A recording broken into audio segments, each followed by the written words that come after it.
contoh ya, teman-teman mungkin kuliah bisnis nih di Indonesia ya, kuliah bisnis sama nonton semua podcastnya Pak Hermanto, mungkin lebih pintar nonton semua podcast Pak Hermanto.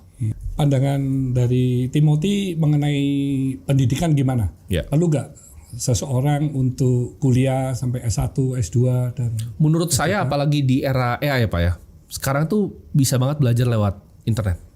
Dan itu yang saya terapkan, saya banyak belajar lebih banyak dari buku dibanding dari sekolah.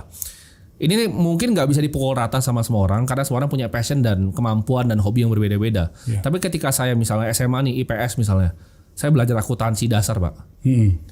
Persamaan akuntansi dasar gitu. Sedangkan saya baca bukunya Benjamin Graham tuh udah setebal begini, udah selesai gitu pelajarannya. Dan jadi saya ngerasa kayaknya ini bukan tempat yang cocok untuk saya, tapi bukan untuk semua orang.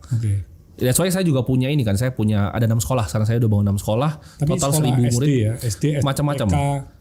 Saya lagi Maksud eksperimen. saya yang lebih setelah high school lah, itu diperlukan nggak?